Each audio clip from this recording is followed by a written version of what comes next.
Buenos días a todas y todos. Hoy 3 de julio de 2025. Espero que se encuentren bien y con mucha actitud para poder continuar en este curso de Fundamentos de Ciberseguridad. Bueno, quisiera recapitular con respecto a lo que estuvimos conversando en las sesiones previas. Gracias, si pueden abrir su cámara. Muy amables.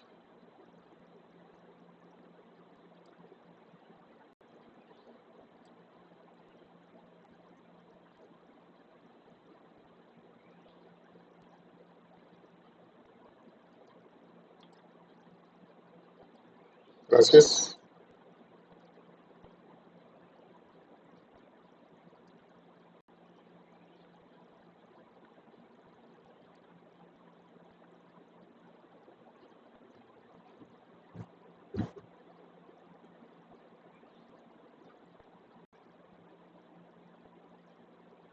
Sí, bueno, no hay problema.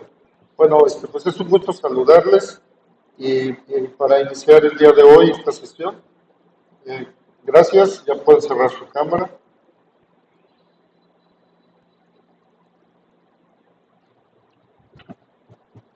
Muy bien, entonces, como les comentaba, tenemos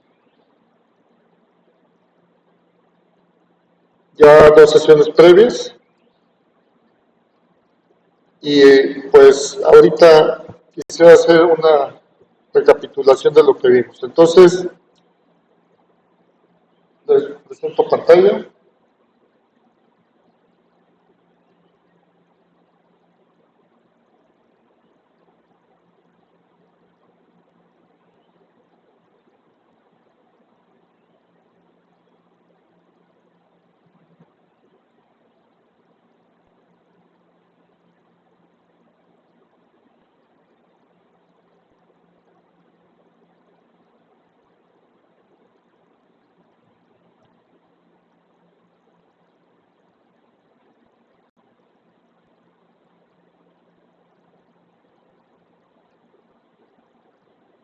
Bueno, en primer término, pues ya por ahí hay unas actividades. Una de ellas es sobre conceptos básicos y aquí quisiera que alguien me pudiera orientar qué es la ciberseguridad o en qué se enfoca esta parte de la computación, de la informática. ¿Qué es la ciberseguridad? Si alguien nos puede compartir lo que ya tiene claro por este concepto.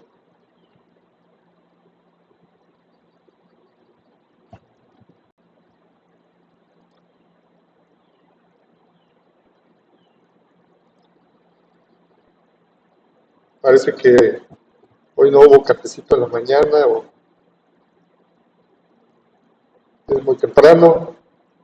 Igual si no pueden abrir su micrófono, pueden hacerlo en el chat, pueden compartir.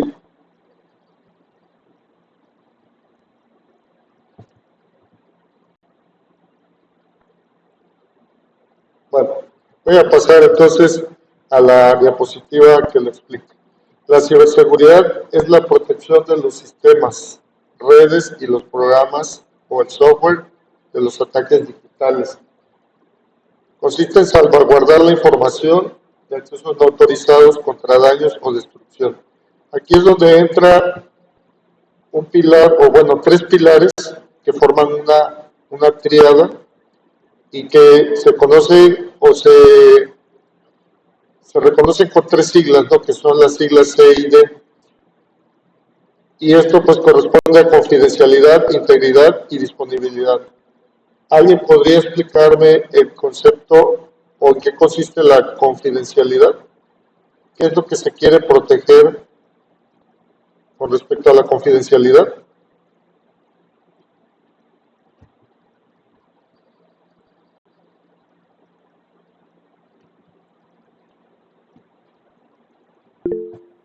Adelante, José. Buenos días. Buen día. Pues principalmente La confidencialidad es la protección de los datos personales y sensibles, ya sea de una persona o de una comunidad.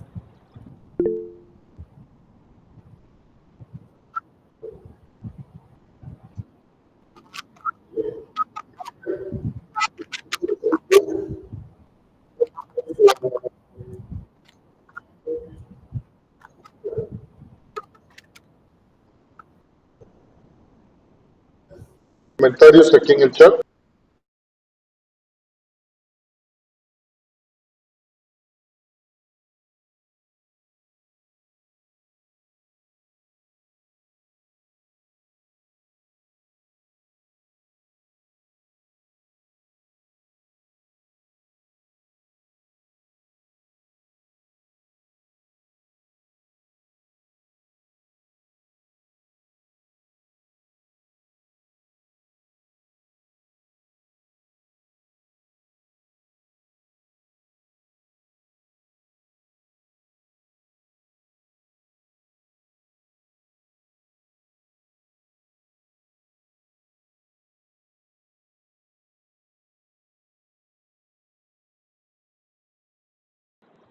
Cuidar la integridad de la información. ¿En qué consiste cuidar esa parte de la información?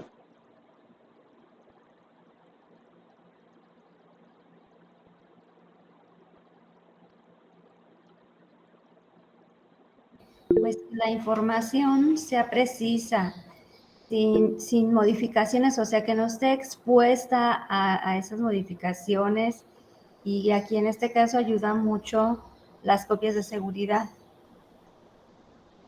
Muy bien, gracias, maestra. Marisol también levantó la mano.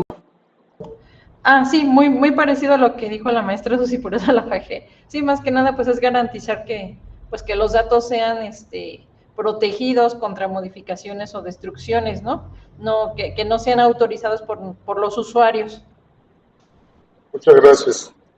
Bueno, aquí el maestro dice: la integridad se refiere a la exactitud, coherencia y fiabilidad de los datos a lo largo del tiempo. Significa que la información no ha sido alterada de forma no autorizada, ya sea por error o por una acción maliciosa.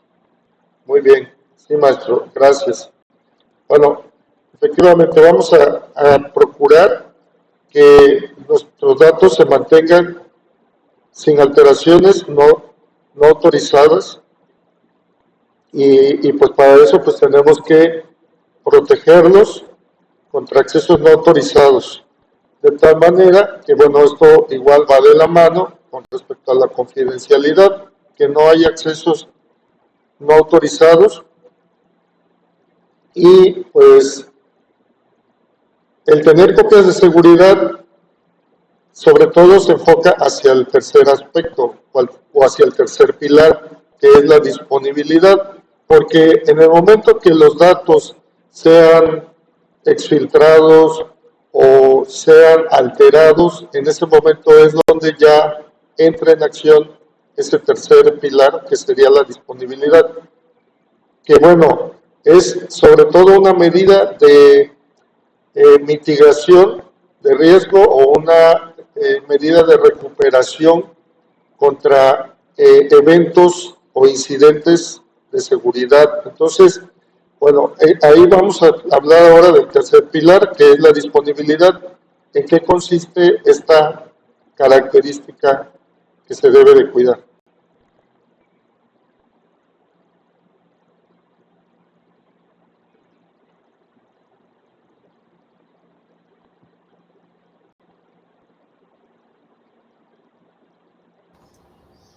Pues que haya garantía de que yo puedo acceder a mi información cuando yo la necesite.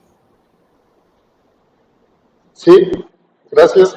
Efectivamente, como usuario o propietario de los datos, el hecho de tenerlos almacenados en un servidor, si yo no tengo acceso a esos datos, pues quiere decir que ahí no se está cuidando esa característica que es la disponibilidad. Ahora, por otro lado, también cuando proporcionamos los datos, le estamos autorizando a terceros que tengan acceso a esos datos, pero dentro de la organización o la empresa se tiene que vigilar mediante políticas, se tiene que permitir el acceso solamente a quienes estén autorizados para poder realizar alguna actividad con esos datos. Entonces, ahí se aplica una política de privilegio mínimo.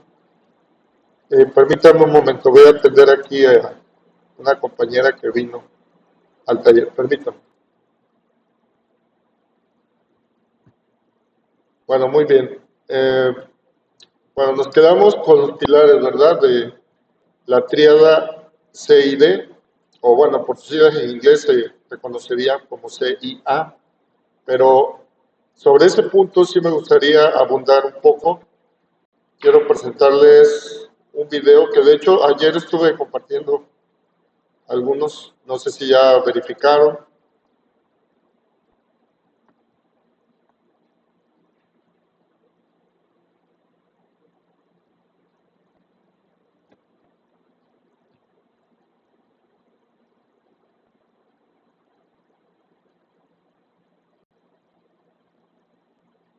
Bueno, ¿sí me escuchan?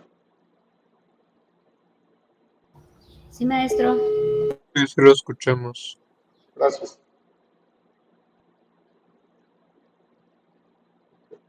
Gracias. Bueno, bueno, entonces les comentaba. Por ahí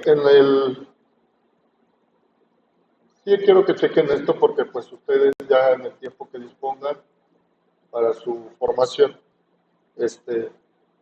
pues ahí tienen, está organizado en el tablón, pues yo le digo por secciones, ¿no? Pues para Classroom son temas. Tenemos aquí en esta sección de recursos de apoyo, ya actualicé este glosario de ciberseguridad en una hoja de cálculo porque son muchos conceptos. Obvio, no todos los vamos a tocar en este curso, pero pues que sirva a ustedes pues también para incrementar un poco, conocer un poco, ¿no?, más sobre el tema y creo que por la actividad del crucigrama que veo que no todos han entregado, tal vez se les complica un poco, bueno, pues ahí pueden checar esos conceptos. Pero también hay una parte de donde pueden buscar mayor información. Hay referencias bibliográficas.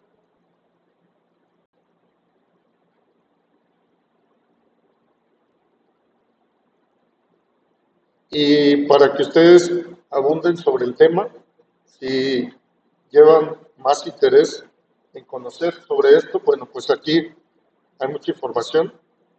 O bueno, hay enlaces a diversos sitios web y bueno, pues hay mucha información publicada. Por otro lado,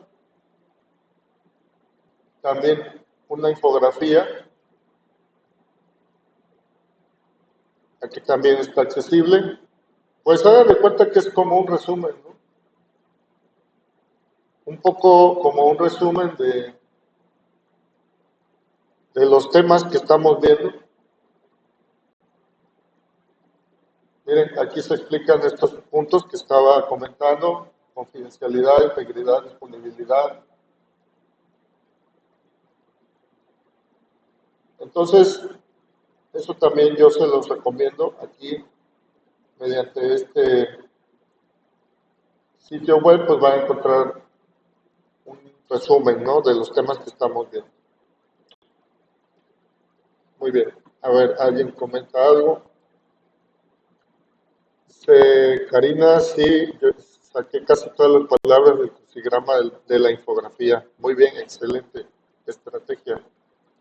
Bueno, además, como les decía, bueno, este es como una especie de podcast. Este es un audio, pues ya ustedes ahí lo checan, ¿no?, cuando puedan. Y la verdad, bueno, sí les digo una cosa, haciendo un poco de trampa, porque con la inteligencia artificial, en este caso de Google, específicamente con el estudio de Google, a partir de un documento se generó esta especie de conversación o podcast, ¿no? Que ahí tienen, pues que se generó con inteligencia artificial. Entonces, bueno, digo para variar el estímulo, aprendizaje, porque entiendo la parte en la cual, pues, algunos tenemos predominancia visual, otros auditiva, otros hacia la parte kinestésica. Y bueno, hay una serie de videos y entre los videos, aquí, ahorita yo quisiera que viéramos precisamente para reforzar esta parte de la tríada C y D, porque la confidencialidad, la integridad y la disponibilidad precisamente pues son los pilares en los cuales se fundamentan todas las acciones de la ciberseguridad. O sea, ¿qué es lo que se quiere proteger? Bueno, pues se quiere proteger precisamente esto, ¿no? Entonces, sí me gustaría que lo checáramos.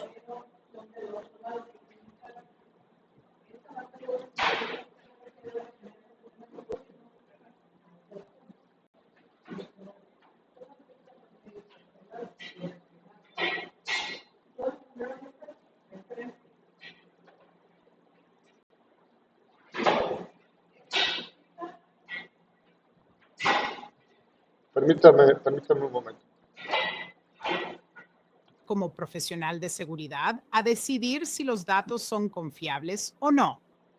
Disponibilidad significa que los datos son accesibles para quienes están autorizados a acceder a ellos. Los datos inaccesibles no son útiles y pueden impedir que las personas puedan hacer su trabajo. Como profesional de seguridad, garantizar que los sistemas, las redes,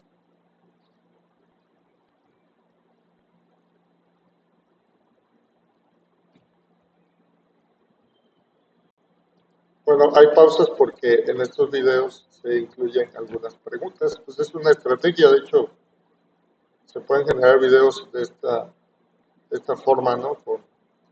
Con algunas aplicaciones. Entonces, por ahí se coló esta pregunta. Lo voy a avanzar un poquito.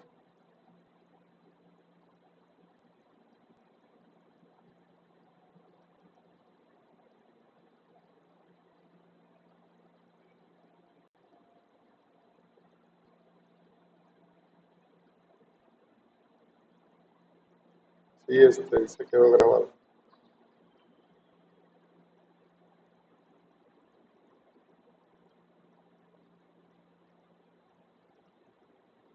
y las aplicaciones funcionen correctamente para permitir un acceso oportuno y confiable puede ser parte de sus responsabilidades laborales diarias. Ahora que hemos definido la tríada de la CIA y sus componentes, exploremos cómo se puede usar la tríada de la CIA para proteger a una organización. Si trabajas para una organización que tiene grandes cantidades de datos privados, como un banco, el principio de confidencialidad es esencial porque el banco debe mantener segura la información personal y financiera de las personas. El principio de integridad también es una prioridad. Por ejemplo, si los hábitos de gasto o los lugares de compra de una persona cambian drásticamente, es probable que el banco inhabilite el acceso a la cuenta hasta que pueda verificar que el propietario de la cuenta y no un actor de amenazas es quien realmente realiza las compras. El principio de disponibilidad también es fundamental. Los bancos se esfuerzan mucho para garantizar que las personas puedan acceder fácilmente a la información de sus cuentas en la web. Y para garantizar que la información esté protegida contra los actores de amenazas, los bancos utilizan un proceso de validación para ayudar a minimizar los daños si sospechan que las cuentas de los clientes se han visto comprometidas. Como analista, utilizará con regularidad cada componente de la tríada para ayudar a proteger su organización y a las personas a las que presta servicios.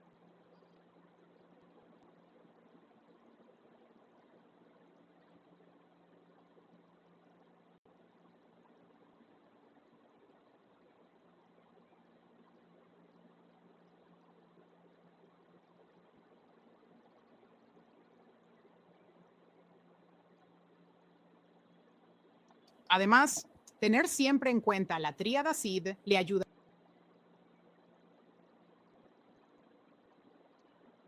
a mantener los datos y activos confidenciales a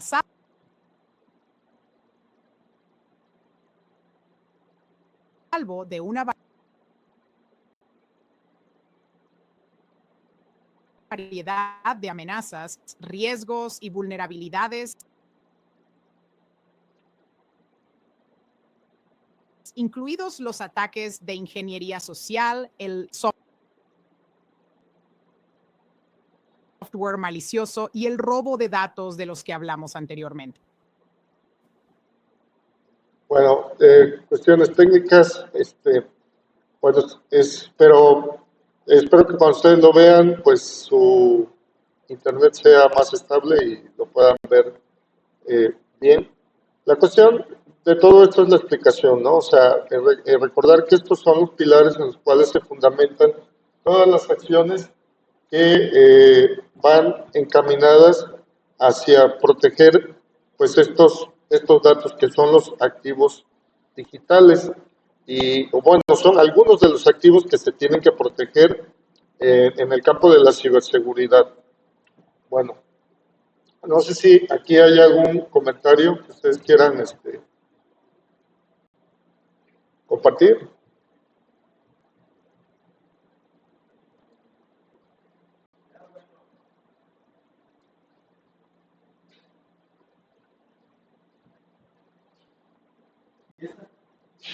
Bueno, me parece que todo quedó claro.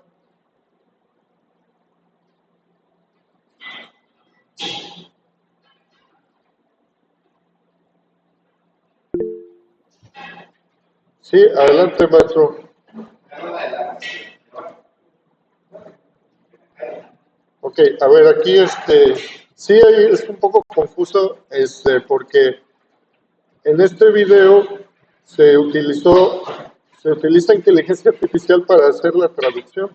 Entonces, habla de la CIA y habla de la CID, pero en realidad lo que está ocurriendo es que cuando se refiere a CIA, se refiere a las siglas en inglés.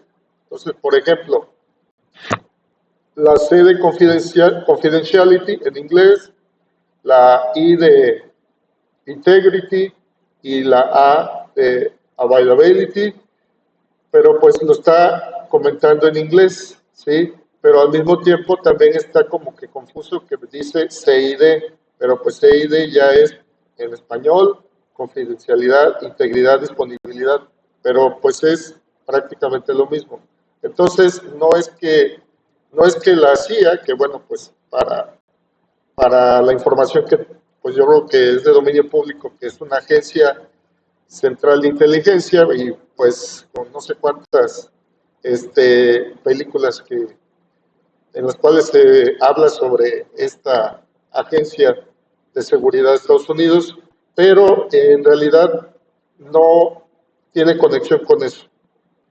En sí son conceptos, son términos que están dentro del ámbito de la ciberseguridad y que refieren a lo que comentábamos previamente, confidencialidad, integridad y disponibilidad, que son las características o pilares en los cuales se fundamenta todas las actividades que se dan alrededor de este campo. O sea, porque es lo que se quiere cuidar respecto de qué, pues respecto de los datos o de la información, que pues es el activo más valioso que las organizaciones o empresas o instituciones tienen, y pues es lo que se quiere cuidar, ¿no? En sus tres características esenciales, que son, vuelvo a insistir, la confidencialidad, la integridad y la disponibilidad. Y precisamente sobre eso, me parece que hay una actividad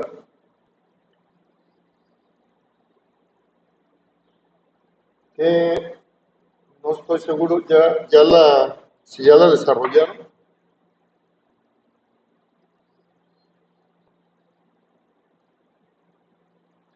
A ver.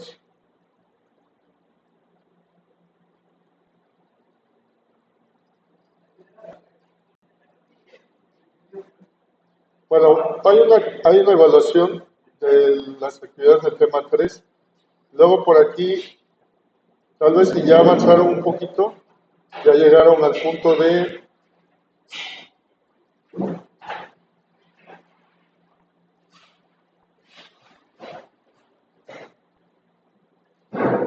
Bueno, el tema 5 sí es un poco más avanzado. Dice, utiliza la triada CID en situaciones laborales.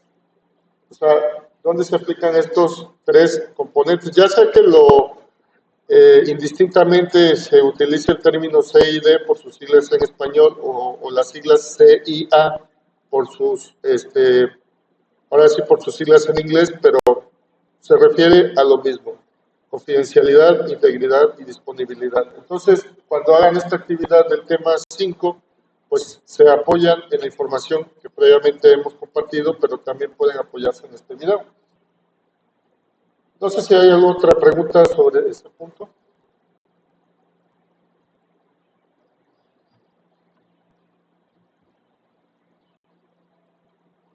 Bueno, entonces me gustaría que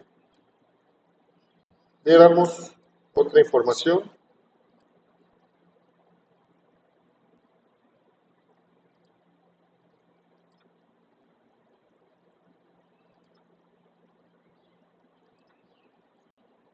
Precisamente entrar al tema de la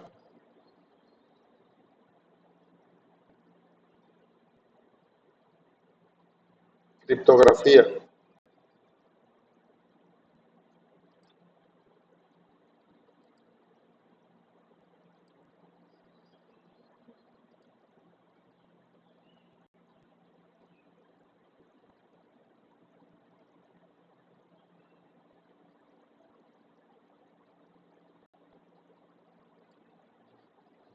Bueno, ese sería el siguiente tema, pero me gustaría redondear lo que ayer estábamos comentando también sobre los gestores de contraseña, y también se recomienda entre las buenas prácticas de ciberseguridad el uso de las VPN.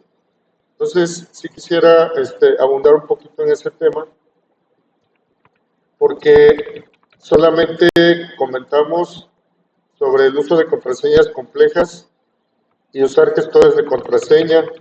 Por ahí les compartí por la mañana temprano pues un enlace a una reseña de gestores de contraseña, que de hecho hay algunos que son gratuitos y otros pues hay que pagar por usarlos, ¿no? Por ejemplo, pues yo estoy pagando por usar el gestor de contraseñas de Norton. Ahora, también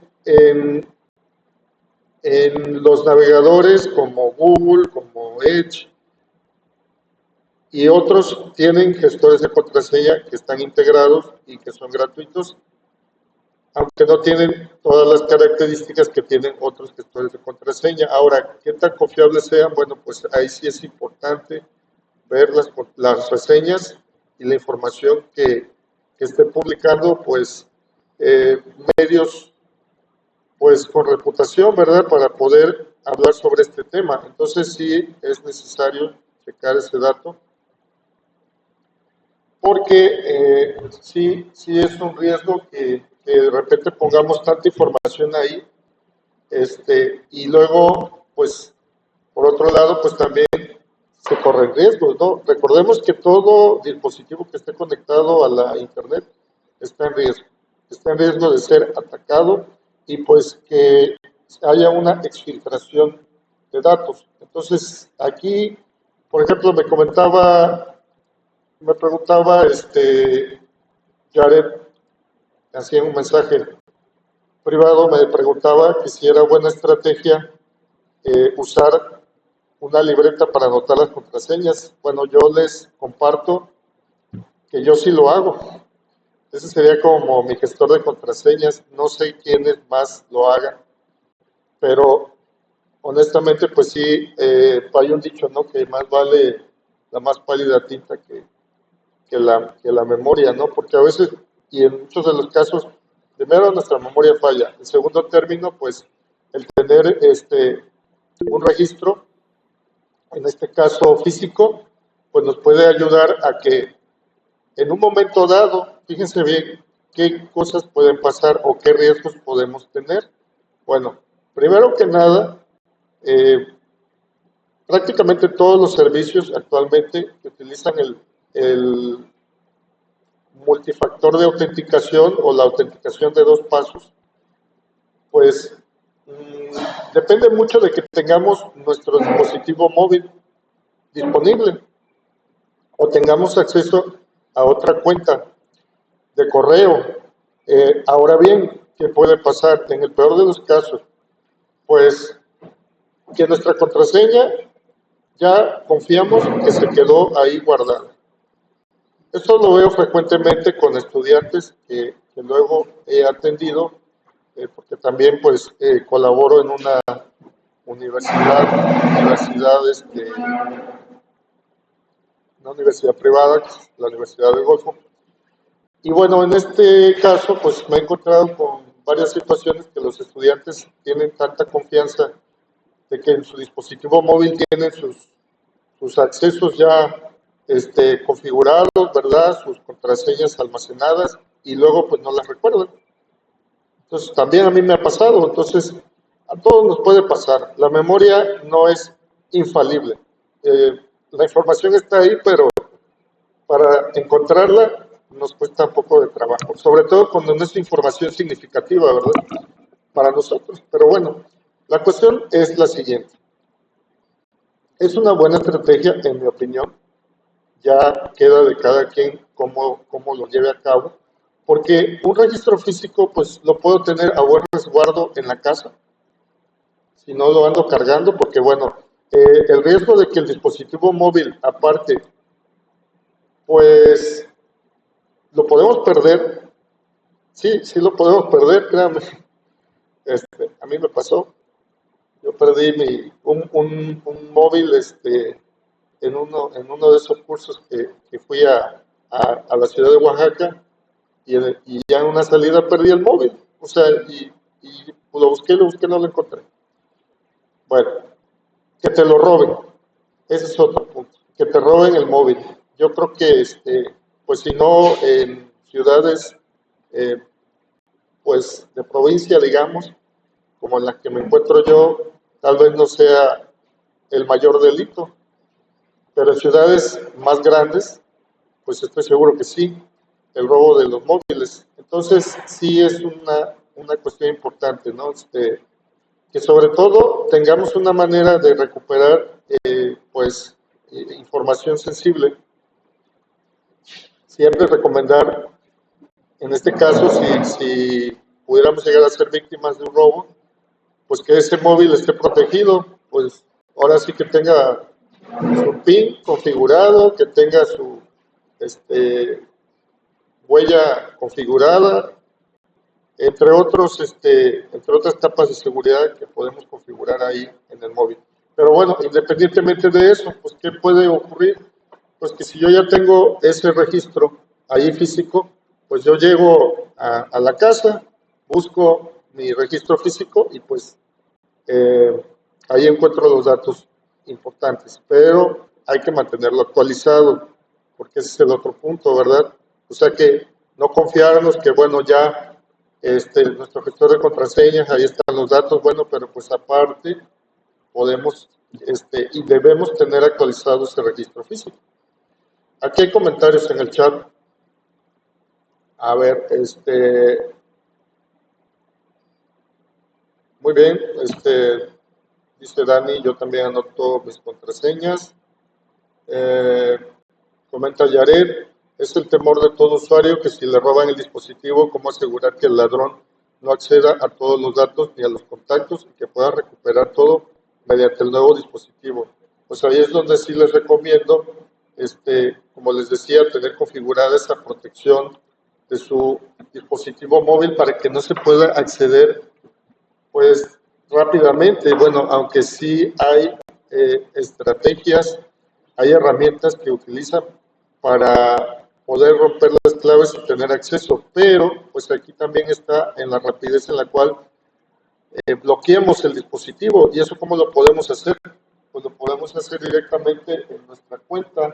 Por eso es importante también, hablando de seguridad, a ver, les voy a presentar aquí pantalla.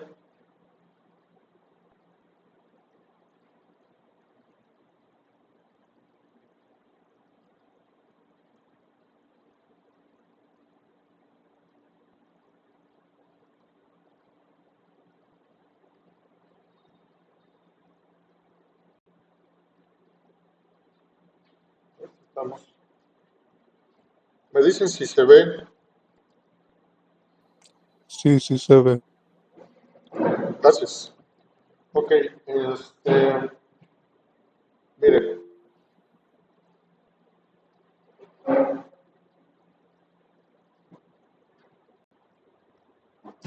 Aquí ustedes deben estar seguros cuando configuran la cuenta si usan Android, pues tienen su cuenta asociada, es una cuenta de Gmail. Si utilizan algún otro dispositivo de otra compañía, pues también deben tener una cuenta de usuario asociada. ¿Para qué sirve esa cuenta? Pues para tener un respaldo de los datos. Pueden activar ese respaldo de los datos en la nube para que en un momento dado, si lo pierden o se lo roban, pues cuenten con ese respaldo. Entonces, aquí ustedes, cuando administran su cuenta de Google, de hecho, tienen una opción aquí que dice dispositivos. Por ejemplo, aquí pueden ver todas las sesiones.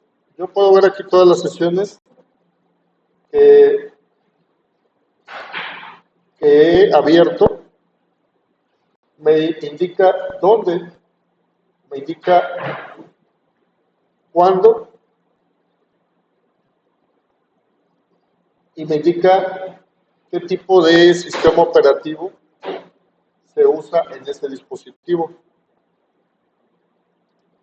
o a través de qué navegador tuve acceso, en este caso a través de Microsoft Edge, a través de Google Chrome o como dice aquí Google Drive para escritorio, etc.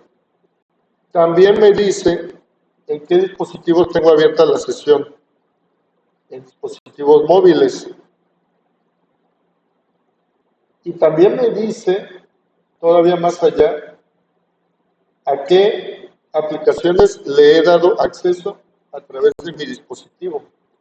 Aquí, esta es una estrategia que algunos utilizan para buscar su dispositivo.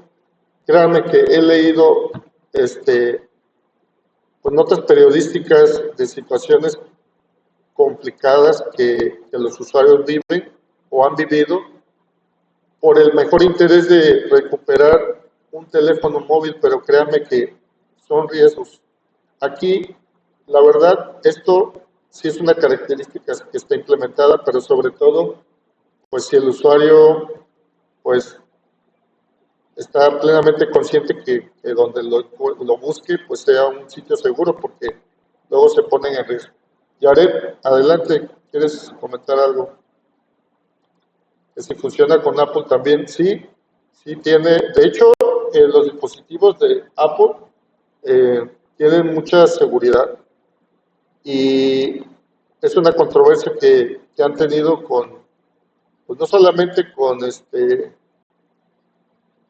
su gobierno de Estados Unidos, lo están teniendo con Europa, de hecho, porque tiene un nivel de seguridad, un método de encriptación, y ahorita vamos a hablar de esos métodos, bastante seguro, de tal manera que no pueden acceder con facilidad a un dispositivo Apple. Entonces, sí, tiene inclusive mejor seguridad que un dispositivo Android.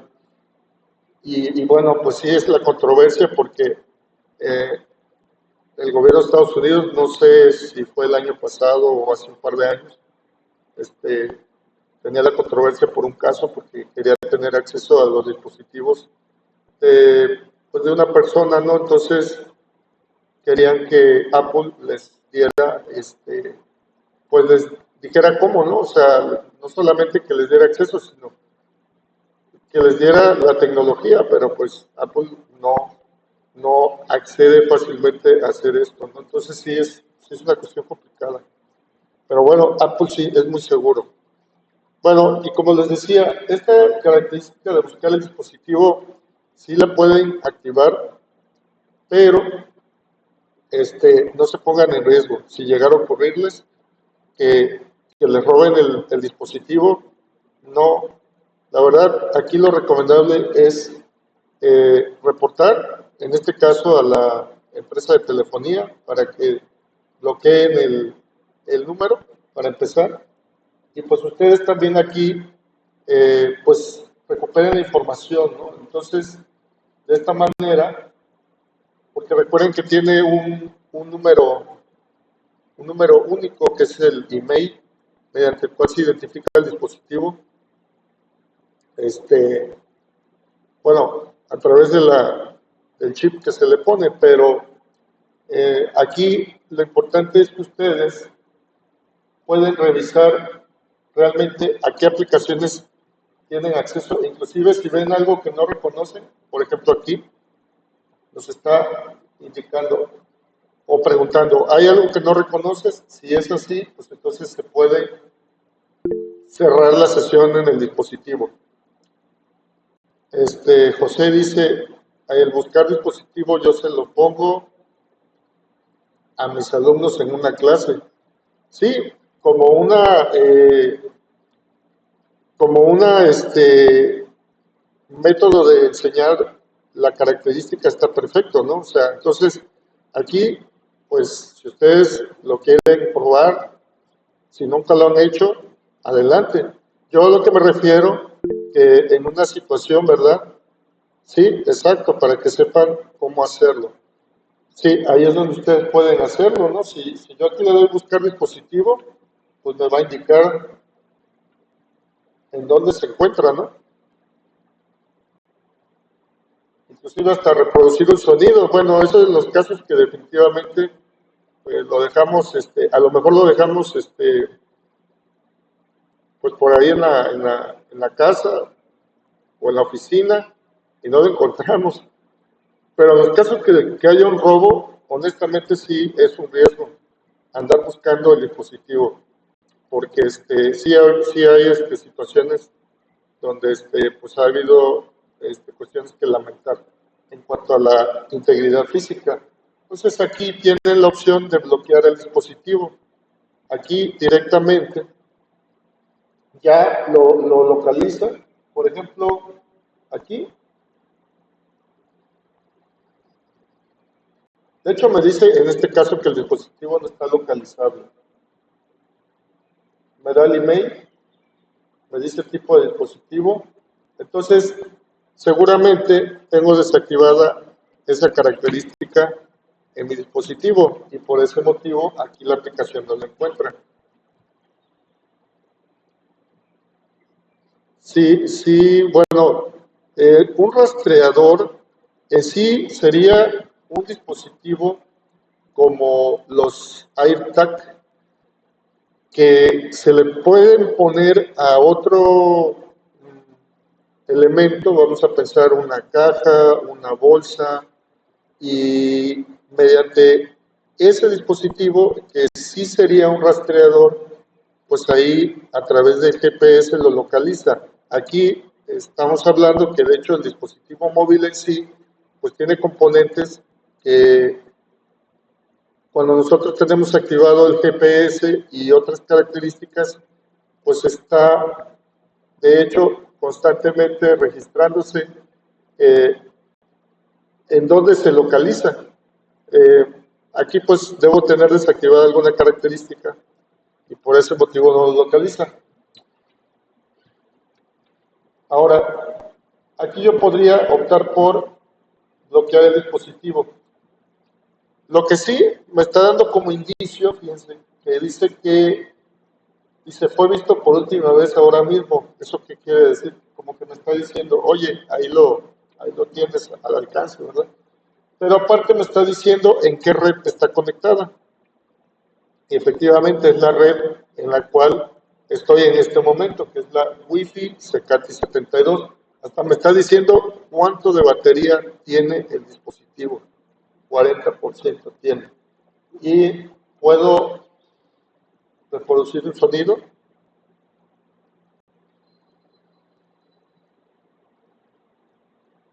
Ahí está mandando la señal.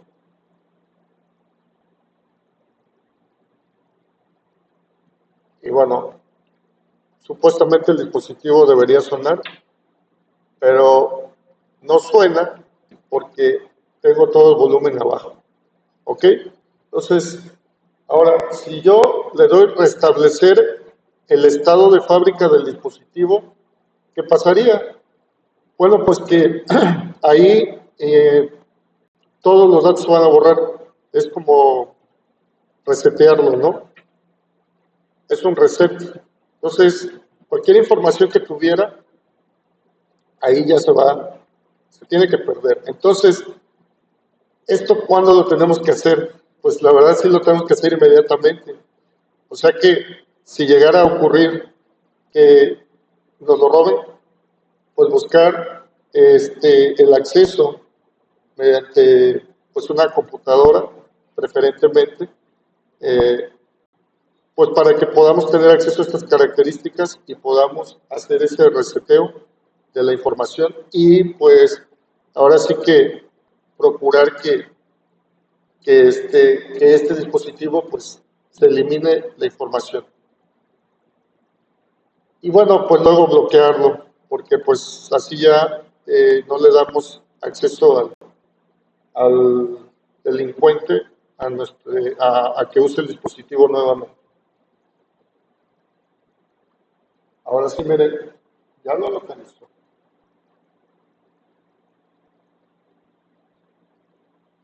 Ahí está. Ahora sí lo localizó. Miren, ahí está. De hecho, ya me está diciendo dónde estamos, ¿no? Bueno, ¿dónde estoy yo? Aquí está el Secate 72. Está entre la Jesús Reyes Heroles y la carretera transísmica de Cozoleacaque, Veracruz. Y listo. Bueno, no sé si hay algún otro comentario.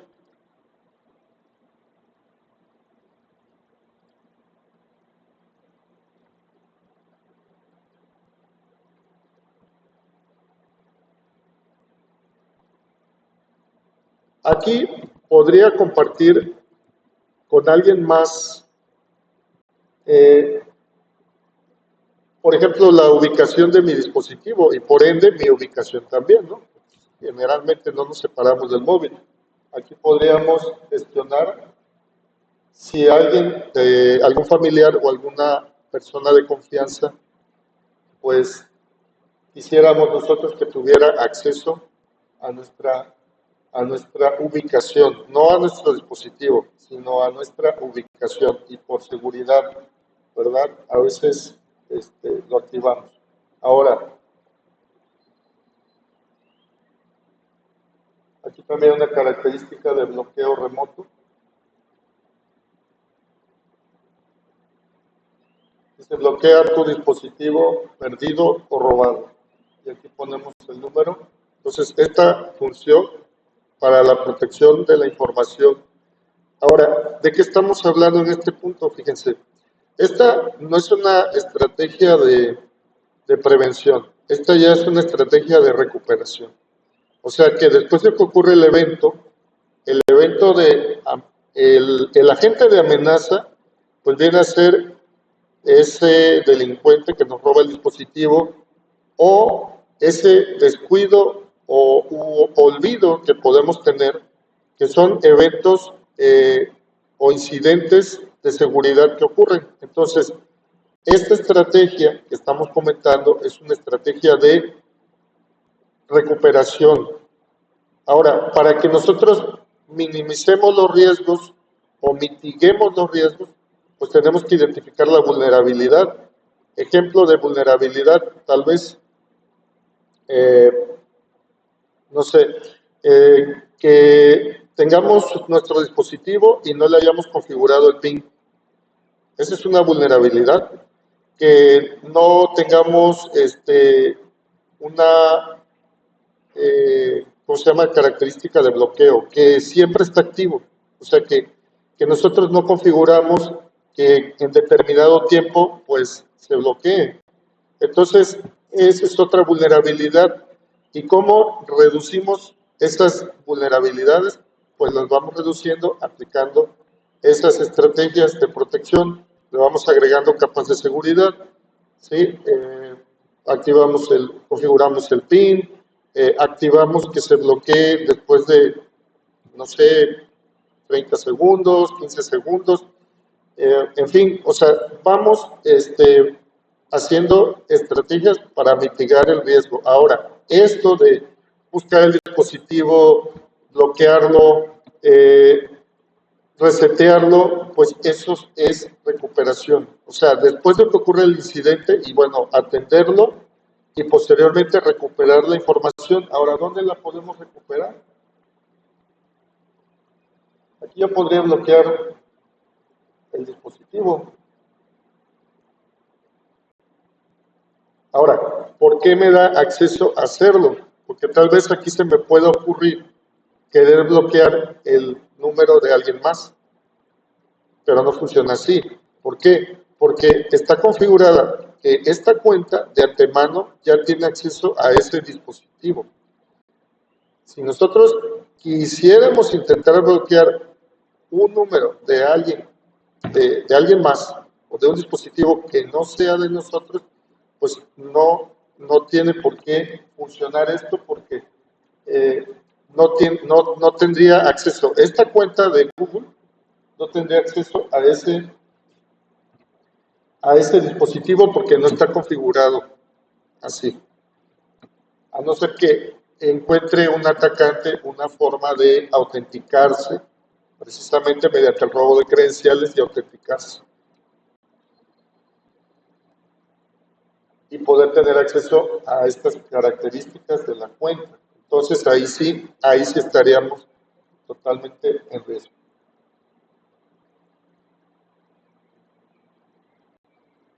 Bueno, además de checar aquí los dispositivos, verificar los navegadores, aplicaciones y servicios a los cuales le di acceso, identificar las sesiones que tenemos abiertas, que podría ir cerrando algunas, pues está la parte de la contraseña.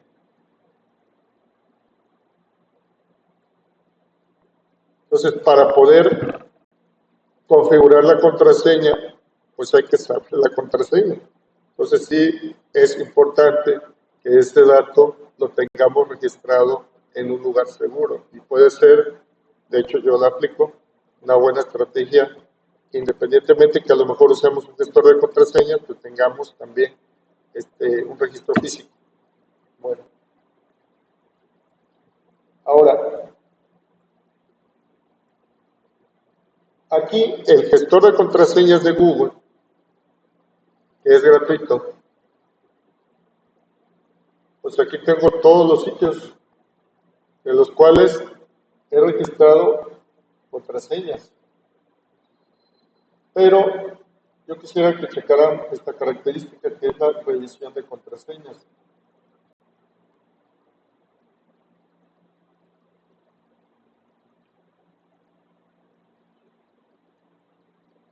Aquí tienen una opción de comprobar contraseñas. Eso es una característica que deben tener los gestores de contraseña. Bueno, nuevamente me voy a pedir la contraseña. Entonces déjenme irme al... Permítanme.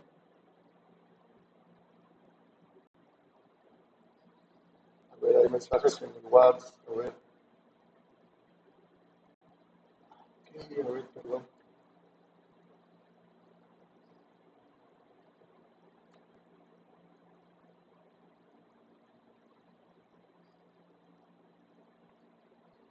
Ahora ya veo.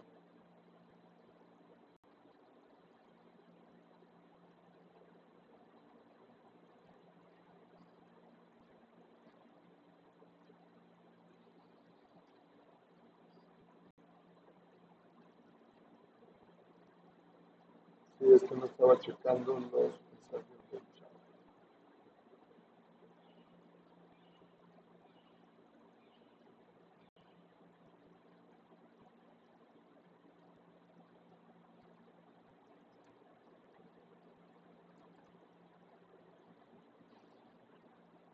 Les pregunto un detalle. Cuando piden acceso, ¿ustedes pueden ver ese mensaje? No sé qué pasó.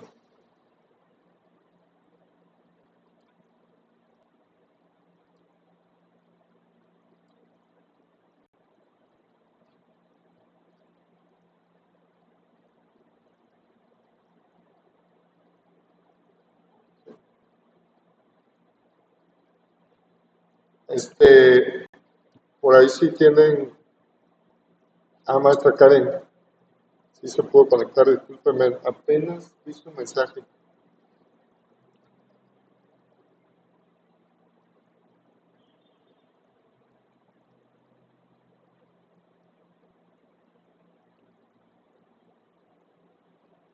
Sí, sí me están escuchando.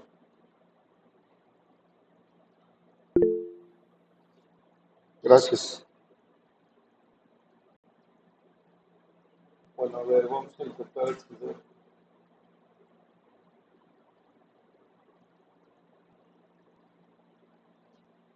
Ok, ahí va la contraseña.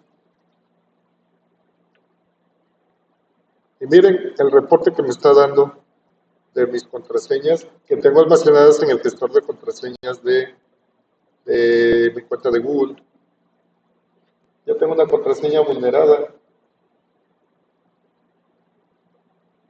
Aunque claro, la he estado revisando, honestamente no es importante para mí, porque pues es una contraseña que usé en algún momento en un dispositivo, que este sí es un rastreador, déjenme decirles, pero pues la contraseña pues la puse sencillita, pero pues honestamente no pasa nada porque es un dispositivo que tengo ahí guardado en el cajón y la verdad pues no lo he vuelto a usar. 12 contraseñas reutilizadas en todos estos sitios. Estoy usando la misma contraseña. Entonces, ¿qué tengo que hacer? Pues la tengo que cambiar. Inclusive, creo que por ahí hay alguna que ya no está. De hecho, ya no están. De hecho, ya no las uso. Pues. Y hay 15 cuentas con contraseñas poco seguras. ¿Por qué son poco seguras? Porque seguramente la contraseña es muy corta. No usa la política de combinar suficientes letras, números o caracteres especiales. Sí.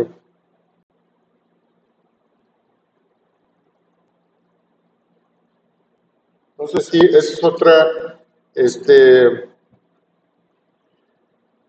otro punto que les recomiendo, checar qué contraseñas están usando, porque ahí en este reporte, aquí lo pueden ver, y es donde ustedes pueden verificar qué tan seguro es, qué tan seguras son sus contraseñas. ¿Alguna pregunta, comentario?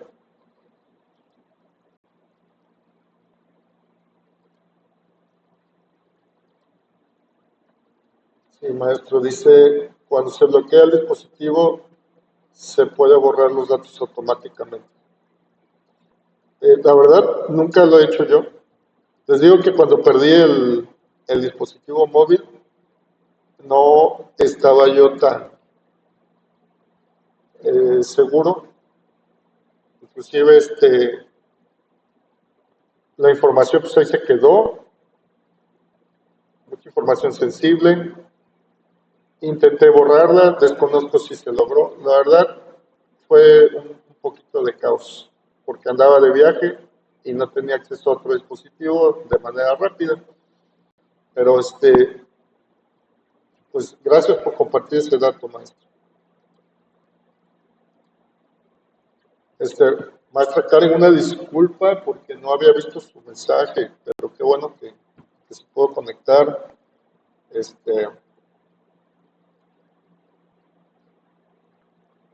Apenas visto. Sí, profe, no se preocupe, gracias. No hay de qué, disculpa. Bueno, pasamos a otro tema. En este caso sí ya vamos con la criptografía.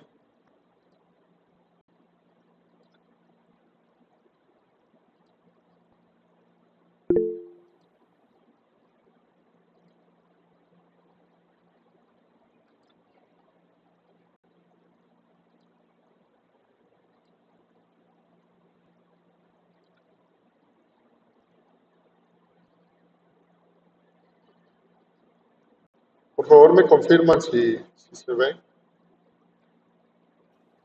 Sí se ve. Gracias.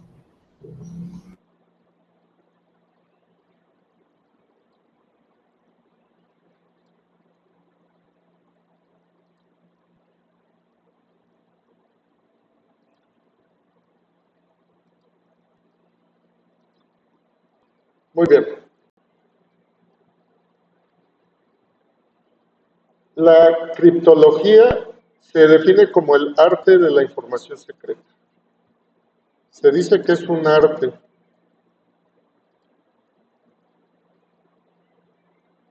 Pero ¿por qué viene a ser un arte? Generalmente asociamos el arte con la pintura, la escultura. Realmente creo yo que por sus orígenes en la antigüedad, pues, y sobre todo hasta el día de hoy, pues lo que tratamos de hacer es mantener información personal o confidencial de manera oculta para otras personas.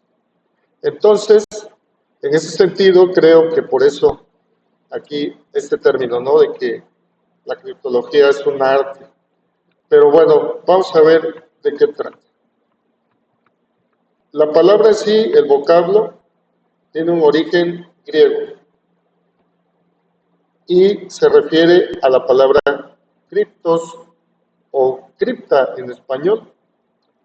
La palabra cripta significa esconder o encubrir, pero creo que todos reconocemos al hablar de cripta que estamos hablando de un lugar donde depositamos a nuestros muertos.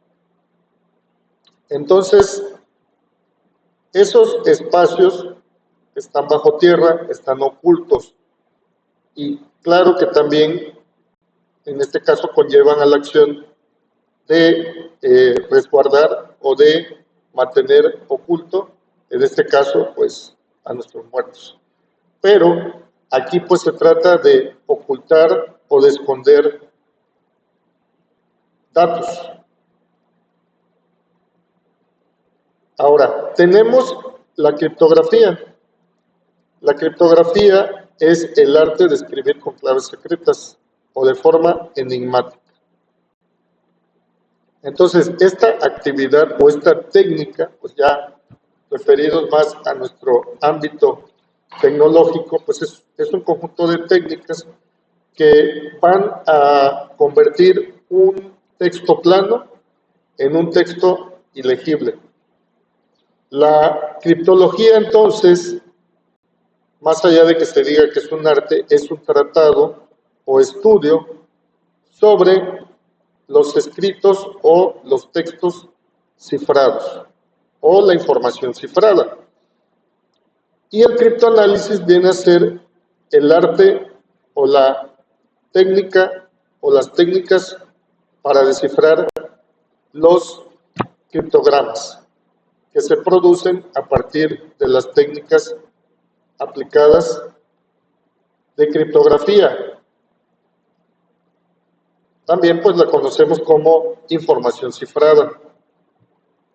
Pero bueno, ahí ya entra otro término, porque al hablar de información cifrada, pues estamos hablando entonces de que esta información ya se convirtió de un texto plano a un texto ilegible, pero además de todo con el apoyo de las matemáticas.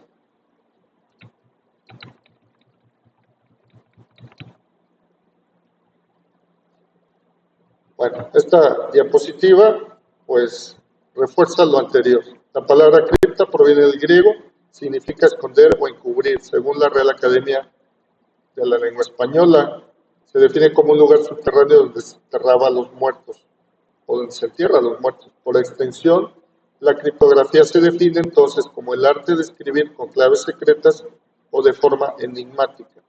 La criptología es el tratado acerca de estos escritos secretos o cifrados. El criptograma es el documento cifrado y el criptoanálisis es el arte o técnica de descifrar los criptogramas. Ok. Bueno, tenemos distintas formas o técnicas de criptografía. La criptografía clásica utiliza métodos donde no se aplican las matemáticas. Son, digamos que, los primeros métodos que se usaron para poder cifrar la información. Un ejemplo, tenemos, por ejemplo, el uso de tintas que cuando se escriben, pues al momento de escribir, pues estamos viendo, ¿no?, que estamos escribiendo. Pero cuando ya se seca la tinta, ya no se puede ver. Son como tintas invisibles, ¿no? Pero que se pueden volver visibles nuevamente aplicándoles, por ejemplo, calor o alguna otra sustancia química.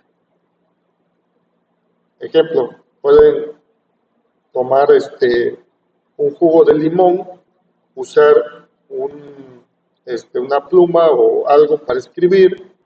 Ustedes escriben, se seca el jugo de limón y posteriormente le aplican calor y ahí ya pueden ver pues lo que se haya escrito. Otro, pues no son técnicas de cifrado, simplemente les estoy hablando de que pues en algún momento pudieran haberse utilizado este tipo de técnicas, ya obviamente que no son eficientes, pero bueno, como una curiosidad o un experimento que puedan hacer, pues tal vez lo puedan aplicar. En otro sentido, pues también aquí recordemos que en la antigüedad pues no se contaba con computadoras, entonces para poder enviar un mensaje secreto, pues enviaban a través de un mensajero directamente, digamos, por ejemplo, cuando había guerras y todo esto, y hasta el día de hoy, pues sigue siendo importante cifrar o mantener ocultas esas comunicaciones, y para lograrlo, pues no bastaba simplemente con mandar a alguien de confianza, sino que el mensaje iba pues cifrado, iba encriptado. Entonces, estos son métodos anteriores a las matemáticas. Ahora, las principales técnicas son la sustitución y la transposición. Entonces, vamos a ver el diagrama completo de la criptografía clásica.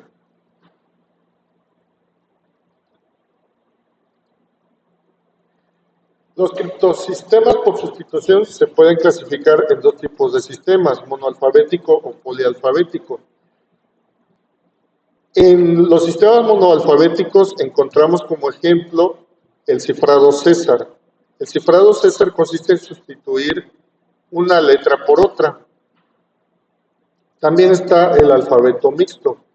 Ahora, dentro de el criptosistema por sustitución monoalfabético poligámico también está el Playfair y el Hill. Y también tenemos lo que es criptosistema por sustitución polialfabético. Y en este caso pues tenemos como ejemplos Bernam, Enigma y Vigenère. Ahora, ¿alguien recuerda algo sobre la palabra enigma? Que fue un evento importante en la Segunda Guerra Mundial. De hecho, hay una película que habla sobre eso. Bueno, dramatiza, ¿no? Que estuvo, en este caso, involucrado, pues, gran matemático y teórico de la computación, Alan Turing. Bueno, no solo teórico, ¿no?, sino que contribuyó también a la construcción de una máquina, una computadora, de hecho, para poder descifrar este código, ¿no? Este código Enigma que usaban las tropas alemanas en la Segunda Guerra Mundial. Entonces, vemos la importancia de que la información debe estar cifrada. La información importante, aquella que no queremos que terceras partes se enteren, a menos que sí decíamos que lo hagan. Entonces, ahí es donde se aplican estas técnicas de cifrado. Y en específico, aquí estamos hablando de métodos de sustitución.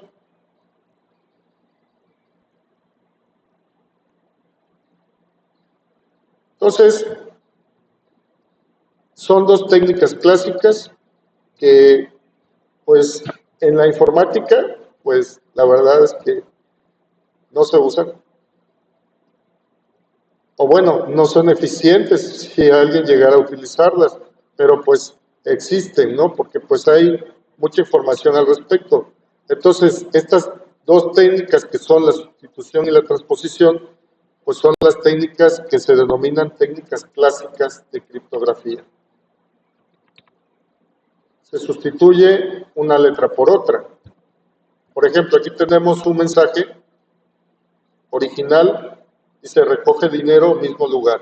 La regla de sustitución aquí sería sustituir la letra A por la letra Z, la B por la Y, la C por la X. Mensaje cifrado pues sería el texto ya sustituido.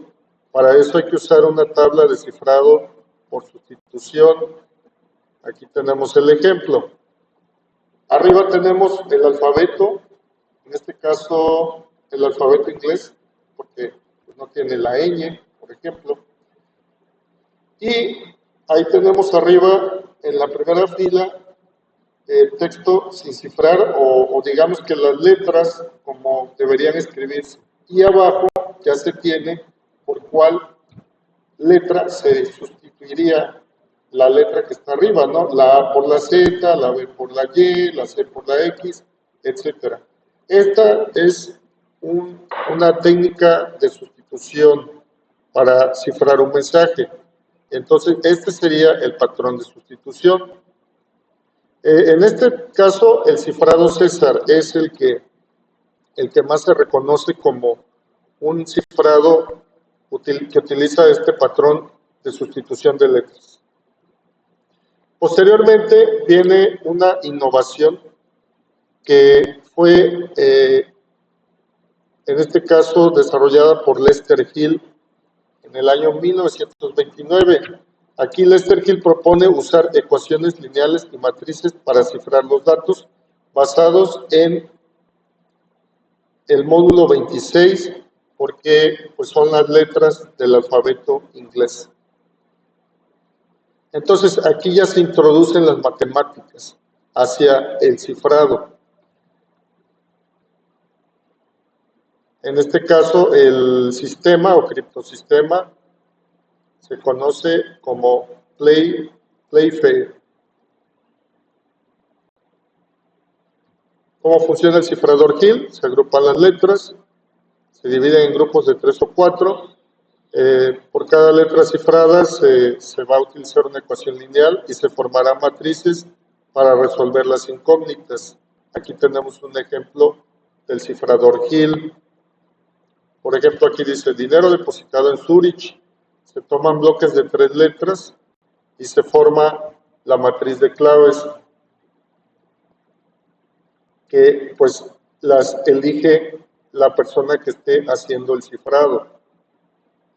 O sea que estos valores que vemos, 7, 5, 9, 5, 8, 4, 4, 7, 3, que forman esta matriz, de donde se toman, pues corresponden, aquí miren, aquí lo vemos, corresponden a la posición de las palabras, ¿sí? De acuerdo a la técnica que se esté usando. Entonces, se genera la matriz, se genera el sistema de ecuaciones lineales. Aquí tenemos Y1 igual a 7x1 más 5x2 más 9x3 y así sucesivamente todas las ecuaciones lineales. Se sustituyen esos valores de x por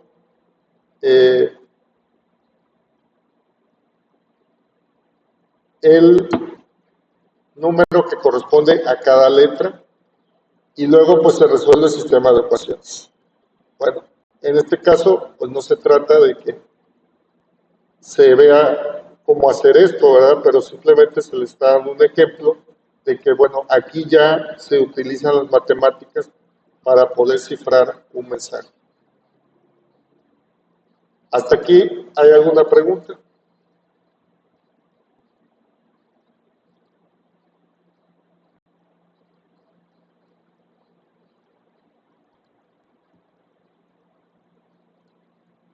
Bueno, entremos entonces a lo que se utiliza actualmente en la web.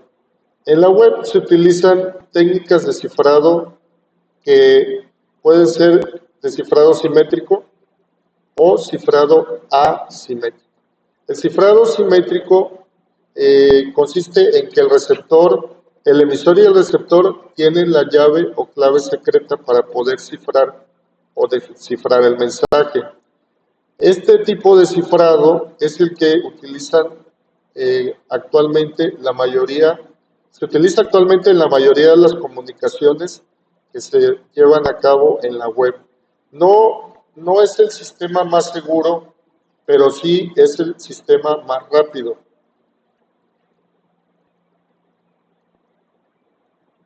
Aquí vamos a ver cómo se aplica el cifrado simétrico. Entonces, se tiene un mensaje plano, o sea, sin cifrar, se aplica la llave para hacer el cifrado, se transmite a través de la nube o a través de la red, llega al receptor y utiliza su misma clave para poder descifrar ese mensaje.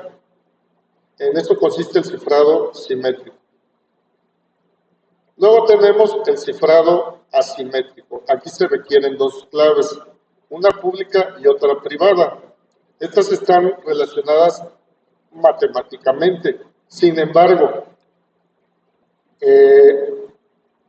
la llave privada no es de conocimiento público o no es de conocimiento de la otra parte, ¿no? de este enlace de comunicación. Entonces, tengo una clave privada y utilizo la clave pública y mediante las dos genero el texto cifrado. Cuando llega del otro lado, pues se utiliza la clave pública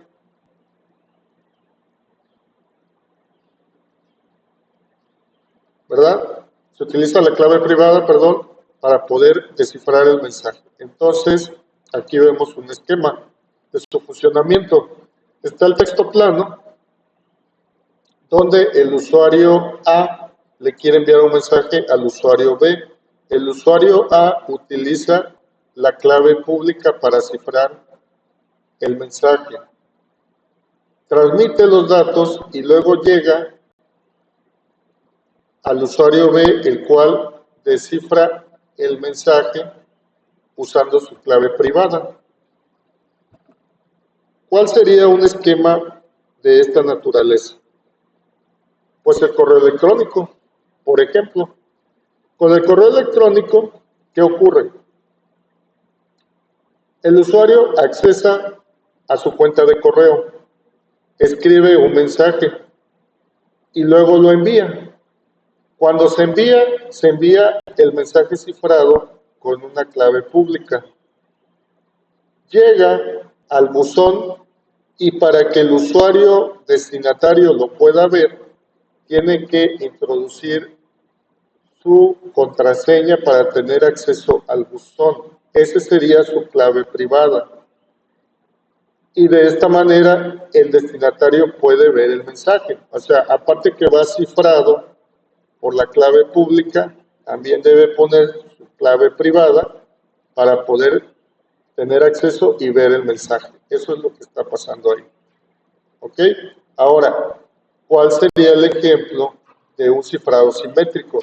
Pues todas las comunicaciones, de hecho, por ejemplo, cuando nosotros hacemos una petición a través del protocolo HTTP para descargar o ver la información de una página web, ahí estamos utilizando claves públicas para enviar los datos cifrados, o sea, por ejemplo, las peticiones, y a su vez también el sitio web nos responde con esa clave, con esa información que nos devuelve, pero también la envía cifrada. Entonces, ambas partes tienen la clave pública. Permítanme un momento. Permítanme. Bueno, hoy sí hay algo de movimiento aquí. En el taller vino otra compañera. Bueno, no sé si en este punto hay algún comentario, duda.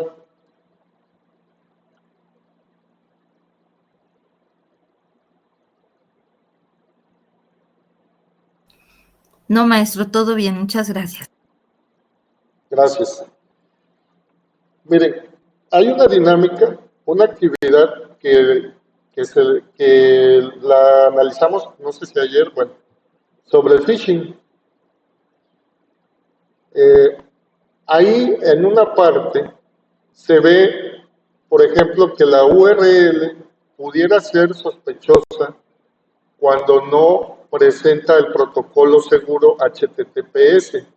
Ese protocolo, bueno, haciendo un repaso rápido sobre estas cuestiones técnicas, bueno, que recordemos que toda comunicación que nosotros querramos hacer, toda petición o respuesta, servicio, que nosotros querramos hacer a través de la nube o en la web, pues lo vamos a hacer mediante protocolos de comunicación, ¿no? Entonces, el HTTP es el protocolo precisamente para poder mostrar o solicitar el acceso a las páginas web. Entonces, ese es el protocolo HTTP, protocolo de transferencia de hipertextos. Pero cuando nosotros queremos que esa información vaya encriptada o cifrada, le tenemos que agregar o combinar con otro protocolo que es, por ejemplo, el SSH o el SSL. Y ya de esa manera, pues, nuestro sitio web se puede considerar seguro en cuanto a que la comunicación que se dé con el sitio web estaría encriptado. Si nosotros vemos una URL que simplemente diga http://www, por ejemplo, miren, les voy a poner del sitio web el que nosotros tenemos y que dirán ustedes, bueno, ¿y por qué no han hecho el esfuerzo de mejorarlo? Y también lo vamos a tomar de ejemplo porque vamos a hacer una prueba de penetración, una prueba de análisis de vulnerabilidades, y ahí se van a dar cuenta. Bueno, les estoy compartiendo el enlace al sitio web el sitio web del CECATI 72, independientemente que hay una página de Face que es así, pues como está gestionada y administrada por Facebook, pues está segura.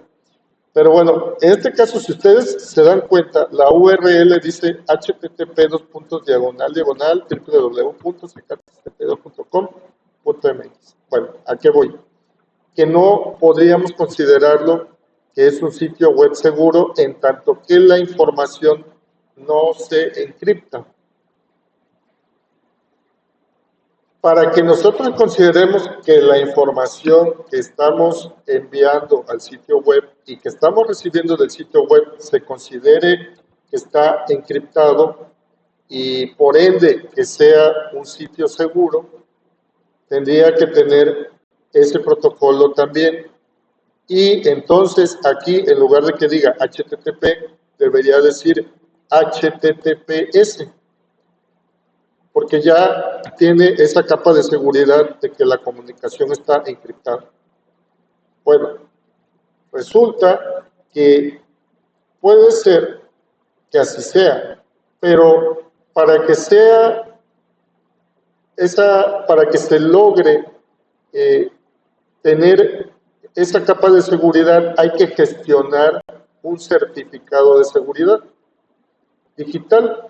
Entonces, ¿esto cómo se gestiona? Pues se gestiona con una tercera instancia, que es la que administra estos certificados digitales de seguridad. Y entonces, pues, se pueden tener sitios web que ya tienen ese protocolo HTTPS. Y ya nuestra URL de nuestro sitio web ya podría, ya estaría, diría HTTPS, y obviamente ya tendríamos, o nuestros usuarios que accedan a este sitio web, podrían tener la seguridad de que es un sitio web encriptado o con información encriptada, con HTTPS. Pero ahí viene otra situación, que se puede gestionar, y sí, obviamente también hay que pagar, porque no es gratuito esto. Entonces, ese certificado digital de seguridad puede ser, y seguramente ocurre, que sea un atacante o un agente de amenaza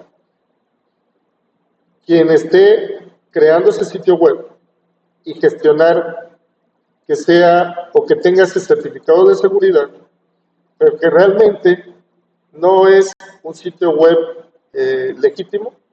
Entonces sí es como que se complica un poco aquí esa cuestión de saber si este sitio web es o no seguro. Bueno, aquí es donde entra esa concienciación o educación digital que todos debemos tener, e identificar del sitio web cómo está creado. Entonces, si se supone que sea un sitio web hacia nuestro banco, por ejemplo, si tenemos cuenta bancaria, entonces, cuando usamos este sitio web y lo hacemos de manera frecuente, o la aplicación, pues debemos verificar que no haya cambios, ¿verdad? Ahora sí, muy evidentes en la página, que no nos pida información sensible solamente cuando iniciamos sesión o nos autenticamos, pero aparte que, por ejemplo, estamos seguros que esa es la URL a la que siempre accedemos, ¿no? Por ejemplo, no sé, https://banorte.com o algo así, no sé, no estoy seguro ahorita cuál sea la URL de ese banco. Pero entonces, estar atentos, porque sí puede ser que un atacante pueda gestionar un certificado de seguridad y crear un sitio web que tenga ese protocolo. Y entonces podemos caer en una situación de riesgo y darle datos que no debemos darle. Sí, maestra, adelante. Gracias. Maestro, una cosa, bueno, a mí me pasa en el navegador con el correo institucional, pues yo siempre cierro la sesión, ¿no? Aunque al siguiente día, o lo tengo que estar revisando mi correo constantemente. Pero siempre al entrar a la dirección para acceder, me pone que es un sitio no seguro. Su opinión, maestro, ¿a qué se debe? ¿Tengo que andar configurando o ahí entrar a las opciones de que sí autorizo entrar a ese sitio para poder estar checando mi correo institucional? Su opinión, maestro, porque o no sé si seré la única, ¿cómo ve? Pues mira, maestra, sería interesante, porque no me he topado con esa situación, que a lo mejor, no sé, mañana no, discúlpeme, de hecho, eso les había comentado, mañana tenemos la clausura y vamos a estar ocupados. El lunes, a lo mejor, si ahí nos puede compartir pantalla cuando tiene acceso a su cuenta, porque sí, no había escuchado yo de eso. O sea, tendríamos que verificar qué está pasando. Porque sí he visto en algún punto, o creo que sí he visto en algún punto que sí aparece, pero no recuerdo con qué URL, entonces sería interesante checarlo, maestro. Sí, o sea, el mensaje que me pone es de que es un sitio no seguro. y que si yo quiero autorizar entrar a ese sitio, sobre todo después de que el sistema hace actualizaciones que principalmente son de seguridad. Entonces, otra vez no me deja acceder al sitio web hasta que yo autorizo y le pongo que sí confío en este servidor, y hasta entonces no sé si será un tema ahí de lo que menciona de los certificados, de que hay que adquirir pues esos certificados, en este caso pues por parte de la institución. Pues sería la institución, pero ¿no será también que no tiene usted un antivirus instalado? Porque a veces los antivirus pues como que bloquean ciertos sitios. No, maestro, no uso antivirus. Pues sí sería interesante checarlo. Miren, Sí, por hoy voy a concluir la sesión porque tengo otra actividad. Entonces, si me disculpan, yo solamente lo que sí les quiero dejar como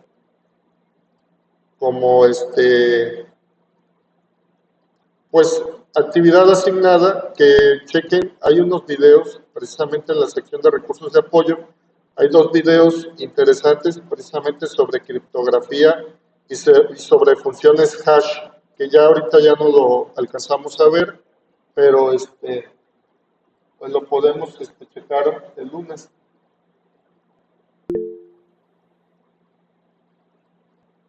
Bueno, pues yo les agradezco su atención y entonces pues quedamos pendientes para el próximo lunes.